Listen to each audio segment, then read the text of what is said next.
वर्षानंतर मांग टीका घातलाय. आम्हाला दोघींनाही हवंय हे लग्न, नाहीतर मला प्रॉपर्टी नाही मिळणार तिचं लग्न झालं नाही तर. माझा हेतू क्लिअर आहे, लग्न पार पडू दे म्हणजे मला जे साध्य करायचंय ते होईल. मला नाचायचं होतं पण माझं कॅरेक्टरमुळे मला नाचता नाही आलाय. हॅलो नमस्कार फ्रेंड्स, मी मज्जाची नीलम तुला जपणार आहे या मालिकेत आता सध्या लगीनघाई सुरू आहे आणि त्याच निमित्ताने नर्मदा आणि अनन्या माझ्यासोबत आहे. कसे आहात? मस्त एकदम. आज असं बोलायला पाहिजे की सुंदर एकदम. सुंदर आहोत. पण एवढा छान लुक केलाय, काय क्रेडिट कोणाला जाईल. आणि खूप सुंदर दिसत आहे, म्हणजे दोघी एक हिरवा एक पूर्ण निळं असं ठरवलेलं का आधी असं काय होतं? आधी कॉस्ट्युम्स सगळ्यांचे काय काय आहे त्याप्रमाणे रंग ठरतात, पण हे सगळं क्रेडिट आमच्या संपदाला आहे. आमची जी कॉस्ट्युम डिझायनर आहे संपदा महाडिक, आणि ती उत्तम कॉस्ट्युम्स करते. म्हणजे कधीच काही प्रॉब्लेम्स येत नाहीत, म्हणजे फिटिंगमध्ये प्रॉब्लेम नाही, ज्वेलरीमध्ये प्रॉब्लेम नाही. ती सगळं एकदम नीट आणि क्लीन आणि अप टू डेट असतं तिचं सगळं.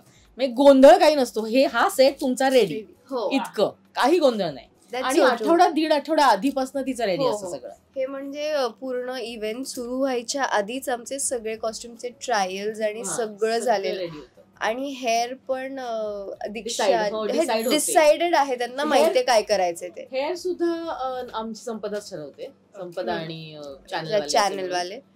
पण तेही ठरलेले होते कोणाला काय हेअर द्यायचं. येस, दॅट्स किती छान. पण एक असा एलिमेंट असतो ना जो आपल्याला खूप आवडणारा असतो, तो कोणता आहे आजच्या लुक मधला? माझी नथ. येस, तेच म्हणणार होते.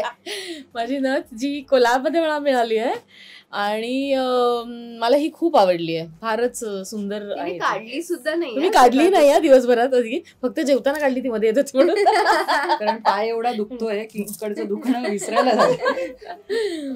पण तेच विचारेल, तुला कोणता एलिमेंट सगळ्यात जास्त आवडतो? खूप वर्षानंतर मांग टीका घातलाय, मी नाही घालत, तर मला आज खूप असं कम्प्लीट आणि की हा काय म्हणताय वगैरे, जीन्स वगैरे वर दिसणारी आज फुल घागरा वगैरे घालतो. येस, सो मला हा लुक खूप आवडतो. सकाळपासून मी अशीच या स्टान्सला, पण मला प्रचंड आवडलंय. पण किती धावपळ सुरू आहे सगळ्यांची एकंदरीत.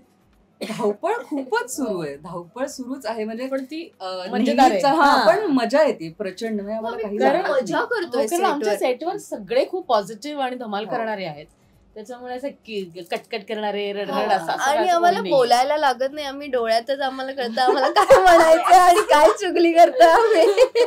सो त्याच्यात अजून खूप मजा आहे. पण किती किस्से घडतात या लग्नात. प्रत्येक लग्नात किस्सा घडतो, जे आपण असं ऑफस्क्रीन असं म्हणू शकतो, ऑनस्क्रीन वाला बोलू शकतो, किंवा आपलं खऱ्या कुठे असतं त्या लग्नात काही ना काही असतं. धावपळ असते, किंवा कधी हेच विसरतो तेच विसरतो, चप्पलच तुटते. या लग्नात काय किस्से घडतात? पण मी नथ सतत विसरते बघ, आता पण विसरले. अंगठी, गळ्यातलं सगळं. म्हणजे मी अशी सेटवर आले की असे हात फिरवते आणि सगळं आहे ना बाबा एकदा चेक करते.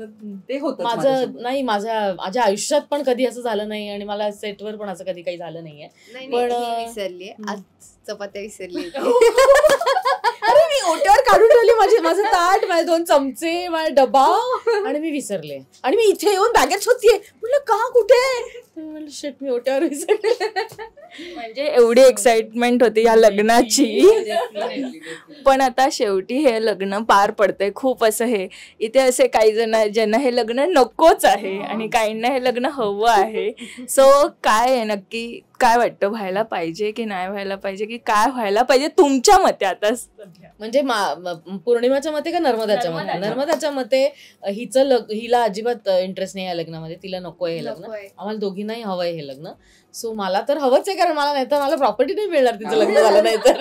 ते मेन आहे, त्याचं लग्न हो नो, मला प्रॉपर्टी पाहिजे.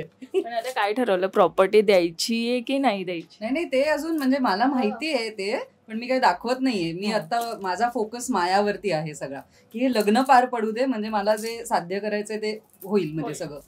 पण आता तुला ज्या लग्नात इंटरेस्ट नाहीये, तुला काय वाटतं कोणाशी व्हायला पाहिजे नक्की हे लग्न? कोणाशी व्हायला पाहिजे ते आपण बघूया, पण मायाशी डेफिनेटली नाही व्हायला पाहिजे, कारण की माझा आणि दादासाहेबांचा खूप जीव आहे वेदावर. सो माझं असं खूप म्हणणं आहे की माया चांगली नाही आहे, माया वाईटच आहे. तिच्याकडून मला कधीच पॉझिटिव्ह वाईब्स आले नाही आहेत आणि ती वेदाला नाही सांभाळू शकत किंवा नाही सांभाळणार, कारण की तिला फक्त अथर्व आणि तोच दिसतोय. सो कितीही काही झालं कोणाशी होईल आय डोंट नो, पण मायाशी नाही झालं पाहिजे या बाबतीत आम्ही खूप ठाम आहोत. पण माया समज आली लग्न करून तर भांडणार ना, जसा त्रास देतो आपण जसं बघतो तसं होईल काय? आय डोंट थिंक सो, कारण अनन्या एवढं नाही करणार. ती तिच्याशी जास्त बोलणं टाळेल, पण ती वेदाला सांभाळणं आणि तिला जे हवंय त्याच्यासाठी ती खंबीर उभी असणार. पण मायाशी ती साधारण होईल की बेन तू कर, ते को जो करना है कर, मी माझं काम करीन. पण माया घरी आल्यावर तुमच्या दोघींचं काय असणार आहे? माझं असं असणार तिच्या मागे लागणं की बघ बाबा आता पुढचं काय करणार आहेस, तुझं लग्न तर झालंय, तुला तुझा अथर्व मिळालाय, सो मी त्या मागे असेन की माझं बघ, माझं काम करायचं बघ. मला असं वाटतं आता तिला फिजिकली खूप असॉल्ट करते गेले काही एपिसोड्स, तर may be I continue that, कारण मला खूप मजा येते ते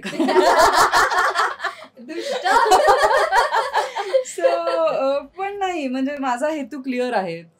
सो ते लग्न करून घरी आली की माझा मेन हेतू जो आहे म्हणजे त्याच्यावरती मला फोकस करायचा आहे की किलिंग वेदा आणि मग तिच्यावरती हिच्यावरती टाकायचं. पण लग्न म्हटल्यावर ना एक गोष्ट खूप आवडीची असते, खाणं. कशावर ताव मारायला जास्त आवडतं किंवा लग्नात गेल्यावर ही गोष्ट आहे की नाही, आपण असं जाऊन बघतो ना जेवायला काय काय आहे, ती गोष्ट आहे की नाही, असा कोणता पदार्थ येतो म्हणजे खऱ्या आयुष्यात ना? रसमलाई. मी पण तेच म्हणणार होते, रसमलाई भयंकर आवडते.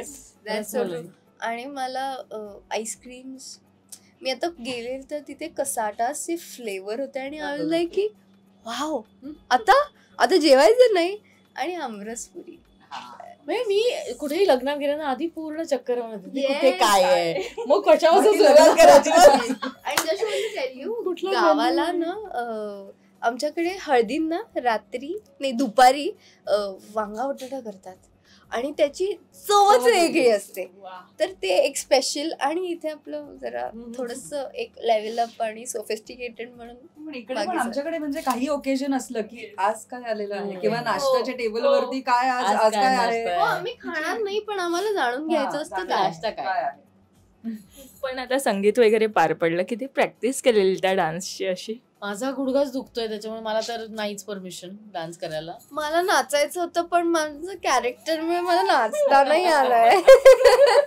मी खूप एन्जॉय नाचले केलं आणि मी खूप एन्जॉय केलं, कारण मी खूप वर्षांनंतर टेलिव्हिजनवरती परफॉर्म केलं त्यामुळे. आणि ती खूप छान नाचली आहे, ती नाचते पण मस्त. म्हणजे आता आम्ही लवकरच हे सगळं बघू आणि खूप एन्जॉय करणार आहोत. पण थँक्यू सो मच, खूप नेहमीच तुमच्यासोबत गप्पा म्हणून खूप छान वाटतं. Thank you so much. मराठी मनोरंजन सृष्टीमधील मालिका, चित्रपट, नाटक तसेच कलाकारांबद्दलच्या नवीन अपडेट्स जाणून घेण्यासाठी नक्की सबस्क्राईब करा इट्स मज्जा मराठी या आपल्या नवीन यूट्यूब चॅनलला.